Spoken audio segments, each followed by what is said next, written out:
Talk to me about Sam Altman and the warnings on the Theo Von interview. Well, one, I think it's really amazing that Theo Von does like the leading tech podcast now. I find him hilarious.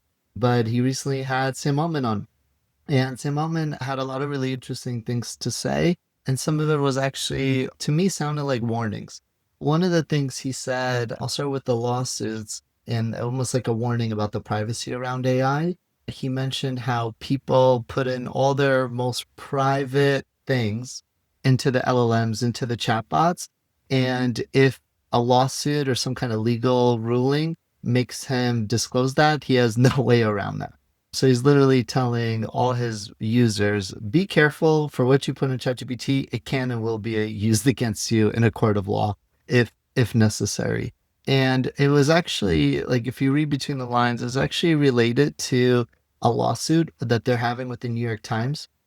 And part of the lawsuit, and there was other plaintiffs involved, New York Times actually made a demand that ChatGPT and OpenAI has to retain consumer and customer data indefinitely. So any prompt, any response, it has to retain. And even with the privacy tools that ChatGPT and OpenAI offer, it still only deletes the chats after 30 days.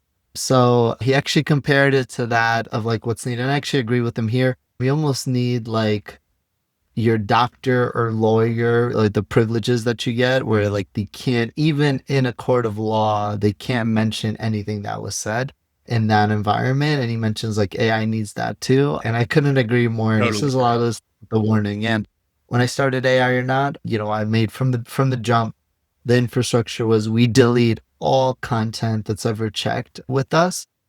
If it is something sensitive or PII, we just will never risk it. We'll never ever train or retain any of the data. And we just did that from the jump. And I think it relieves a lot of customer concerns on our side. But yeah, it was almost like a warning that he gave to all users of how ChatGPT's data can actually be used.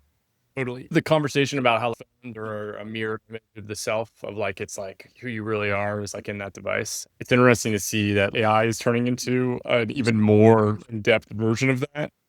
And it's not even in like a device yet. It's just like an application, right? So it'll Yeah. be interesting once one of these companies ships like a AI first type of product, whether it's chat, OpenAI or somebody else, right?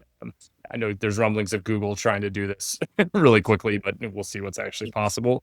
But I feel like it's like a great representation of like where this is all headed is like this is going to be like the most deep understanding of an individual. And like it also freaks me out. I think there's a huge opportunity for open source and on device, conversation saving, et cetera. And I think people are going to want that as well. Like all of that data not being streamed back, like these models run locally and like that information is saved locally. I feel like there's probably a huge opportunity for Apple to do that. I 100% agree. Before it was Google, right? Google knows everything that we do between our email and browsing history.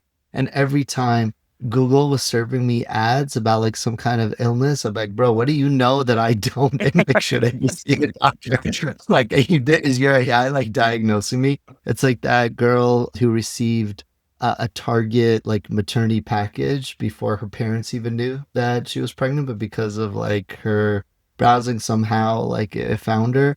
It's like AI like kind of knows like that's the who the real you is. That's such a good way to say it. Weekend, the prophet. Okay, just to move on, talk to me about Microsoft products or produce a study, 200K anonymized Copilot prompts.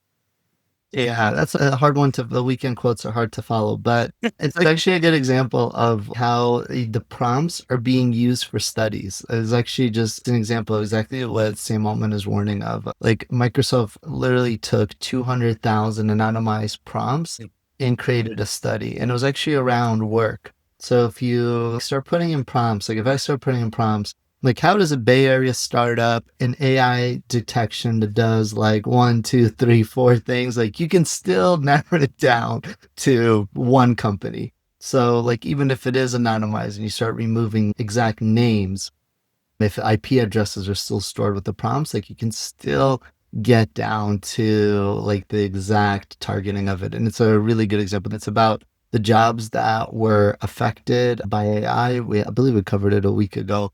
But like reading through the lines, there's one throwaway line. It says, we analyzed a data set of 200,000 anonymized and privacy scrubbed conversations between users and Microsoft Bing Copilot, a publicly available generative AI system. So it's literally telling you right there, this is you. This is based on 200,000 actual prompts, Q&A, and better yet, from people doing it at work. I feel like this is almost the conversation we had a couple months ago where they're like, yeah, we're not training on it, we promise. And then it's like, actually, we're capturing everything and we're like realizing how all of this works. I mean, I'm not shocked that like big businesses were super worried about this day one and we're like, yo, how do we run a model on prem so that like none of this is sent back? So it's just, it's so funny to see this like all play out. And they're like, yeah, we're just going to take all this consumer data and like basically analyze it. So where do you think this goes? Like, what do you think happens with this? Do you think there's like pushback from users? The product gets better? Do people not care? What's your thoughts? Yeah, I think on the enterprise side and the government side, they're going to be standing up their own versions of this or really deep in the open source space. And anyone who can afford it, like it'll cost on the low end 10 to 20, some in the neighborhood of 10 to $20,000 to stand up like a really good LLM, like DeepSeek, like size, like or Quen, which is the Alibaba version of ChatGPT. And like that's about the cost. So many companies can, but most people and most companies cannot afford to do that just for artificial intelligence that's completely privacy centric and within your own realm. So I think for the vast majority of people, they don't care or they're just going to give into it all, almost similar to social media. And don't think just like ChatGPT and Claude. Think about all the companies and all the things built on top of them, all the AI companions, all of the therapy AIs being created, all the marketing AIs, all the whatever thing is being built on top of it. All of those things, all of those applications are going to be used in the same exact way. So think like even calorie tracking, a very popular OpenAI ChatGPT wrapper product, or many study things. Like all of this, everything is, according to Sam Altman, can be used in a court of law, and there's nothing he can do about it. I feel like it's moving so fast that there's no governance that it can even keep up with it. I don't think people understand it really, like what's happening, unless you're in this bubble, right? Working in it. It just feels like everybody that we know is talking about this and doing this. But when you're outside of that, it doesn't feel like it's permeated society, unless they're young and in college, right? So, um, Sure. anyway, We're speaking. Yeah, speaking of which, like I saw one other thing from that interview that I thought needed highlights. from the It interview, was, and again, it almost feels like warnings. I bring this up not to dive into someone's personal life but I think it changes someone's perspective on some of these tools, especially AI. Tim Allman's a brand new father publicly, like I'm not spilling any beans. And he mentioned social media had a net negative effect, especially on children, which is factual, which is 100% factual. And he thinks AI will likely have a negative effect on children as well. And he was specifically talking about like the AI companion space and how much socialization kids and children are doing with various forms of AI, whether ChatGPT directly or indirectly. And he thinks that it will actually have a net negative effect on kids. And I love this perspective. I 100% agree because I think there's a few different ways that this goes. Like one, will kids forget how to think if they're overly reliant on ChatGPT? And then two, like the texting is a thing, right? I grew up in the golden age of texting. What if you don't have to text real people anymore? And like if you're bored and you want to have a conversation with someone, AI is, just as good, if not a better conversationalist than a real person. But then you lose the ability, to have connection with real people. I think some of these things is probably how he's thinking about it, and I'm sure he knows a lot more than even the average person, even in the Bay Area. And I would make a bet, listening to some of these warnings, that once his child is of age, there will definitely be like almost like screen time limits, but AI limitations like in his own world. And I think that's something all of us should think about, especially ones with kids. 100%. I mean, even personally, I'm just finding myself like my attention span and like the ability to go deep on problem solving is like, I don't know. I almost want to. There's a study I just saw it over the weekend. I can't remember the name of it, but Basically, the gist was like they took phones and people like away from their screens for like it was like 2 months, and their like attention span and ability to do like complex tasks was like 5x what it was when they had it. And I feel like this is just the concentrated version of that. So it'll be really interesting to see what happens. I am way overdue for like a technology and caffeine detox. Totally, And unfortunately, I haven't had a 12-hour span where I could do either one of those things. But totally. one day, I hope to do so. I hope for you. Yeah, founder life. Totally. Wrap it up. Talk to me about China AI governance action plan. I feel like there's tons of dialogue in the US and nothing is coming out. What are they doing that's different? Yeah, China released, and this is right from the Chinese government. They call it the Global AI Governance Action Plan. And they actually call for like joint action across governments, companies, communities, is safe, fair, and beneficial for all.